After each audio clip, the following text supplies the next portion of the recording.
Fala pessoal, gostaria de falar aqui sobre um dos assuntos referentes à teologia, que é a matéria de epístolas. Nós sabemos que dos 27 livros contidos no Novo Testamento, 21 desses escritos estão associados às epístolas, a essas cartas. Ou seja, quase 80% das doutrinas referentes ao Novo Testamento estão diretamente centralizadas nas epístolas. Agora, existe uma colocação interessante, que ambas as cartas elas foram escritas ou para uma pessoa específica ou para uma região específica. E diante dessa colocação, nós podemos pelo menos fazer três diferenciações das epístolas. E aí nós envolvemos tanto as cartas paulinas, assim também como as cartas universais. O que nós podemos chamar de cartas paulinas são aquelas que foram escritas pelo apóstolo Paulo. E o que nós podemos chamar de cartas universais foram aquelas que foram escritas pelos apóstolos. E aí nós temos 1 Pedro, 2 Pedro, 1, 2 e 3 João. Mas qual são a diferenciação dessas cartas, né? Nós temos aqui a primeira colocação, que é chamada de epístolas pessoais. Nós temos a segunda, que é chamada de epístolas circulares, e nós temos a terceira, que é chamada de epístolas congregacionais. O que seriam as epístolas pessoais? Foram aquelas que foram escritas de cunho pessoal, ou seja, para uma pessoa específica. Tratando sobre as cartas paulinas, nós temos aí a carta de Tito. Paulo direciona exatamente para a pessoa de Tito. Nós temos a carta de Timóteo. Paulo direciona a carta exatamente para a pessoa de Timóteo. E nós temos a carta de Filemão. Paulo direciona essa carta exatamente para Filemão. Dentro das epístolas gerais também nós temos essas cartas, né? Carta de 1ª, 2ª, 3ª João, enfim. A segunda categoria dessas diferenciações nós chamamos de cartas circulares, que são aquelas que foram escritas para uma toda localidade ou uma toda região, ou seja, uma carta que não foi apenas escrita para uma determinada localidade, mas que ela passou a circular por diversas outras regiões e territórios. E aí nós temos, dentro das epístolas paulinas, a epístola de Efésios, né, que é uma das cartas que o apóstolo Paulo escreveu para uma determinada localização, porém ela foi expandida para outros territórios.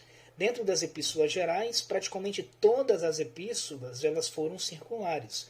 Por essa razão, as epístolas de Tiago, de 1 e 2 Pedro, né, as epístolas de Judas, a epístola de 1, 2 e 3 João, ambas as cartas foram escritas para todas as localidades e por essa razão elas são chamadas de epístolas universais.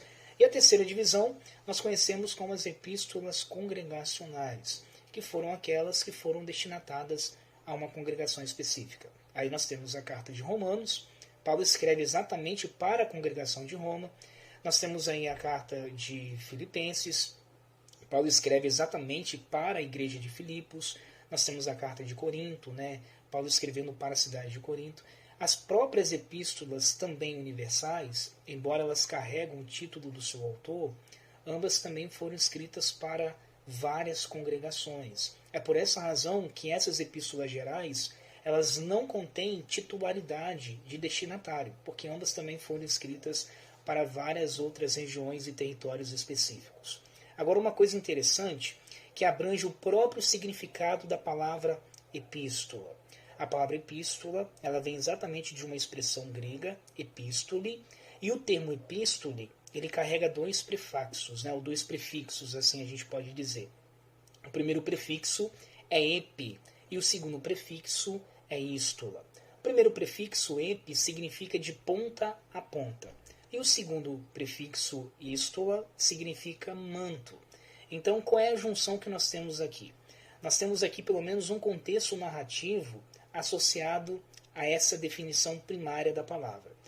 Há quem diga que nos tempos primórdios da igreja primitiva, as cartas eram colocadas dentro de uma bolsa e essa bolsa era colocada sobre um manto entre as suas duas pontas. E esse manto era colocado sobre o lombo de um jumento.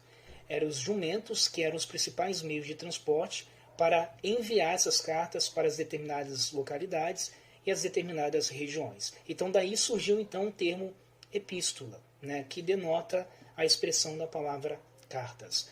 Agora uma coisa interessante, essas cartas elas passaram a ser escritas a partir do ano 45 depois de Cristo, com seguintes finalidades: combater as falsas heresias daquele tempo, lembrando bem que as cartas eram um meio de pregação, era um meio de exortação para a igreja primitiva.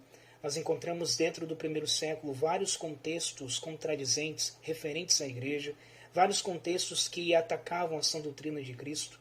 Então o apóstolo Paulo, juntamente com os outros demais apóstolos, escreveram cartas para combater essas falsas heresias. A segunda colocação é que o principal meio de pregação eram as cartas. As cartas eram a principal forma de anunciar o evangelho para as determinadas igrejas. E a terceira colocação, as cartas também eram formas de doutrinar as demais igrejas e congregações e regiões. Por exemplo, hoje nós não temos, naquela época os apóstolos não tinham esse meio de locomoção, esse meio tecnológico que hoje nós temos. Como, por exemplo, enviar uma mensagem, como, por exemplo, gravar um vídeo e enviar para uma determinada igreja, ou como, por exemplo, também se locomover em apenas um único dia para uma determinada região. Naquela época, os apóstolos viajavam em camelos, caminhando pelo deserto, e eram quilômetros e quilômetros de distância. Eles não conseguiam atender todas as demandas e todas as congregações, e as cartas eram as formas pelos quais eles enviavam as suas mensagens, e era a forma pela qual eles também doutrinavam as igrejas.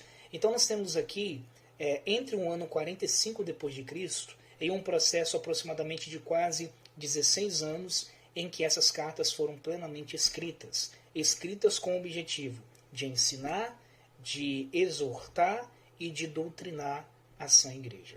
Agora, uma coisa interessante, nós temos aqui as epístolas paulinas e nós temos as epístolas universais. O apóstolo Paulo, só no Novo Testamento, ele escreveu 13 cartas. Ele é considerado o maior escritor do Novo Testamento pelo volume de cartas que ele escreveu. Há quem diga também que ele haveria de ter escrito a carta de Hebreus, porque a sua narrativa literária e o principal cunho doutrinário também contido nessa carta de Hebreus, que prega sobre o desprendimento dessa universalidade da lei mosaica para a graça. Há quem diga que foi o apóstolo Paulo que escreveu porque ele tinha essas características. Né? Os pais da igreja do período patrístico defendiam que a autoria era plenamente paulina. Mas o apóstolo Paulo, de cunho literário, né, em que revela a sua própria autoria, ele escreveu 13 cartas. Né? E aí nós temos pelo menos uma outra divisão chamada de epístolas universais, que foram escritas pelos apóstolos, e aí nós temos 7 cartas, né? Juntamente com a epístola anônima, que é a epístola de Hebreus, formando então uma totalidade de 8 cartas. Falando sobre as cartas paulinas, que foram cartas plenamente doutrinatárias, né, ou doutrinárias, Paulo pelo menos separa essas cartas em, se não me engano, 4 categorias. Nós temos aqui o que nós podemos chamar de epístolas, digamos assim, escatológicas, que foram aquelas cartas em que Paulo escreveu prevendo os acontecimentos futuros da igreja e principalmente a volta de Cristo. E aí as cartas de cunho escatológico, 1ª e 2ª Tessalonicenses. Nós temos também a segunda colocação, que é chamada de cartas soteriológicas, onde Paulo vai tratar acerca de um assunto doutrinário, a salvação e a fé. E aí nós temos a carta de Romanos, a carta de 1ª e 2ª Coríntios e a carta de Gálatas, que prega o desprendimento da lei mosaica. Né? A terceira colocação são as cartas prisionais, onde Paulo escreveu dentro de uma situação do seu momento, da sua circunstância, onde ele estava preso.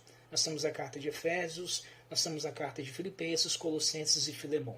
E a quarta e última colocação, nós temos então as cartas de cunho pastoral, que é a 1ª e 2ª Timóteo e a carta de Tito, onde nós encontramos ali diversas instruções e doutrinas referentes ao corpo de obreiros da igreja e principalmente referente à igreja de Cristo.